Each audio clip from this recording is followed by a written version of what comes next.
복된 날입니다. 하나님의 은혜가 가득하시기를 축복합니다. 고린도전서 14장을 읽어드리겠습니다. 사랑을 추구하며 신령한 것들을 사모하되 특별히 예언을 하려고 하라. 방언을 말하는 자는 사람에게 하지 아니하고 하나님께 하나니 이는 알아듣는 자가 없고 영으로 비밀을 말함이라. 그러나 예언하는 자는 사람에게 말하여 덕을 세우며 권면하며 위로하는 것이요 방언을 말하는 자는 자기의 덕을 세우고 예언하는 자는 교회의 덕을 세우나니 나는 너희가 다 방언 말하기를 원하나 특별히 예언하기를 원하노라. 만일 방언을 말하는 자가 통역하여 교회의 덕을 세우지 아니하면 예언하는 자만 못하니라.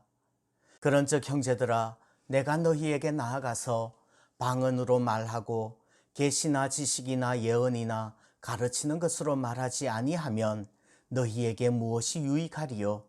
혹 필이나 검은고와 같이 생명 없는 것이 소리를 낼 때에 그 음의 분별을 나타내지 아니하면 필이 부는 것인지 검은고 타는 것인지 어찌 알게 되리요? 만일 나팔이 분명하지 못한 소리를 내면 누가 전투를 준비하리요?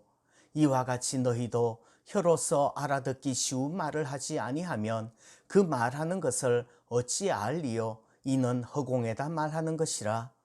이같이 세상의 소리의 종류가 많으나 뜻없는 소리는 없나니 그러므로 내가 그 소리의 뜻을 알지 못하면 내가 말하는 자에게 외국인이 되고 말하는 자도 내게 외국인이 되리니 그러므로 너희도 영적인 것을 사모하는 자인즉 교회의 덕을 세우기 위하여 그것이 풍성하기를 구하라.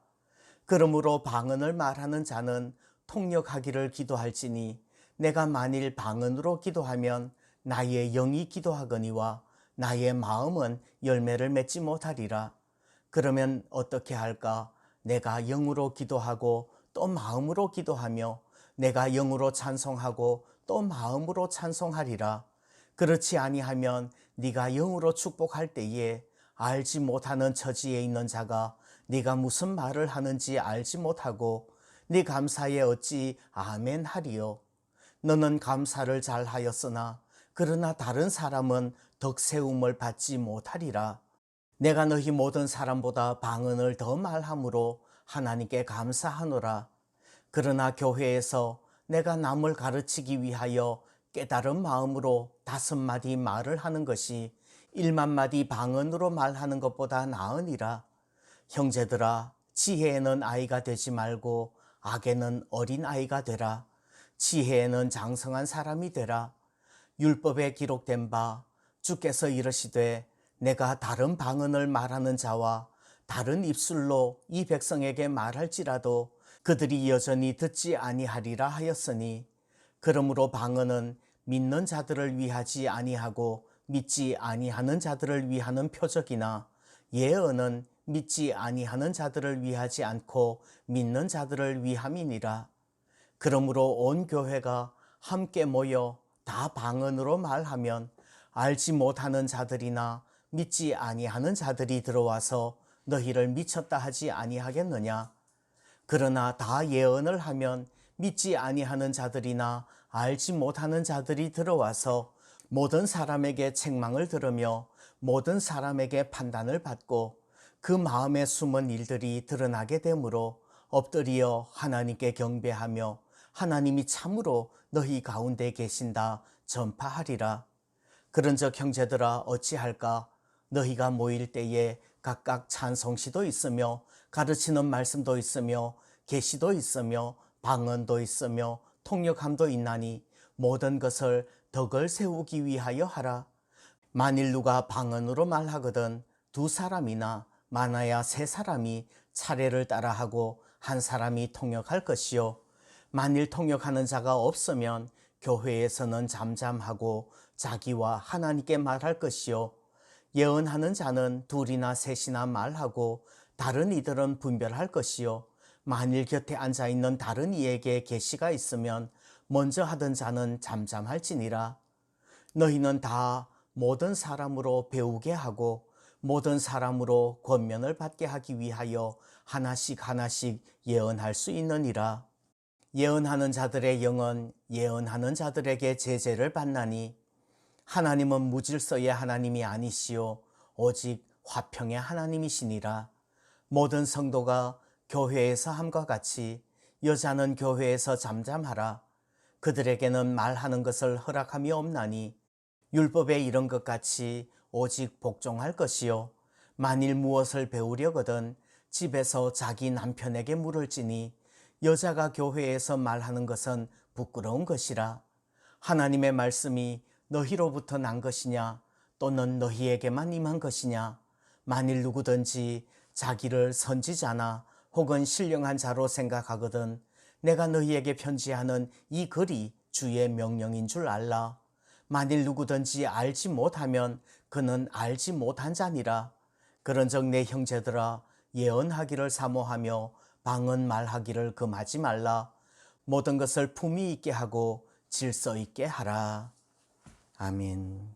오늘은 질서 있게라는 제목으로 은혜 나누려고 합니다.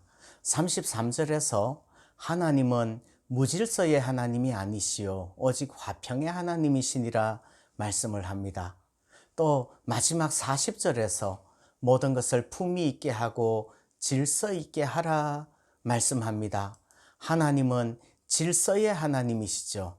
천지를 창조하실 때에 제1일에 첫날에 빛을 창조하시고 둘째 날에 궁창을 창조하시고 하늘의 물과 하늘 아래의 물을 나누셨죠. 그리고 셋째 날에 땅과 바다를 나누시는 그런 창조의 사역을 합니다.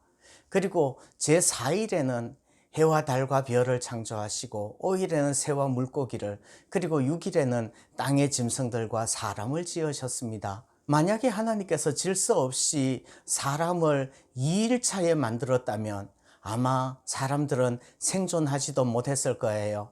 뿐만 아니라 하나님이 창조하신 이 우주가 운행하는 질서는 얼마나 오묘한지요. 모든 것들이 질서가 잡혀 있을 때에는 화평도 이루어지는 것입니다.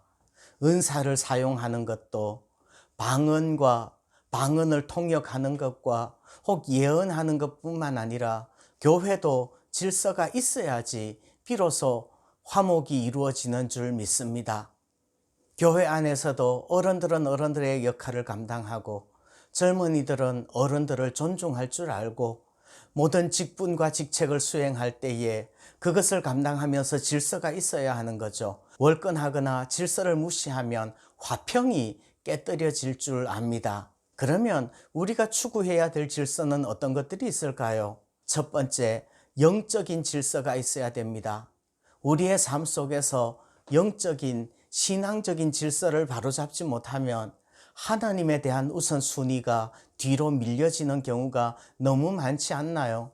둘째로 우리의 인간관계도 질서가 있어야 합니다. 인간관계가 정돈되지 못하고 뒤죽박죽 엉켜 있으면 삶이 혼란스러워지죠. 어떤 사람들은 가족보다 아내보다 저기 직장 동료의 사돈의 팔촌이 감기 걸린 것이 더 중요한 사람도 있지요. 그래서 그것 때문에 자기 아내의 생일 가족 모임을 잊어버리는 거죠.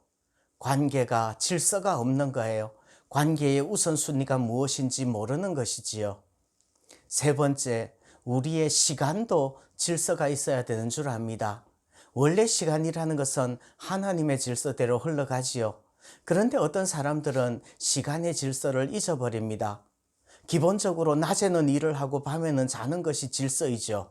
그런데 시간의 우선순위를 질서 있게 정하지 못하면 당장 눈앞에 닥친 급한 일들을 하느라고 정작 중요한 일은 못하게 될 거라는 말입니다. 우리의 돈도 질서가 있어야 됩니다. 돈이 정돈되지 못하고 돈이 질서를 잃어버리면 언제나 혼란스러울 거예요. 먼저 헌금 떼어놓지 않으면 하나님의 돈을 도둑질하는 일들 심심찮게 일어날 거라는 말입니다. 우리의 삶 속에서도 하찮은 것들 때문에 정작 중요한 것들 빵꾸 나는 일이 한두 가지가 아니지 않습니까? 하나님은 질서의 하나님이십니다. 하나님의 형상을 닮은 우리의 삶도 질서가 있어야 되는 줄 믿습니다.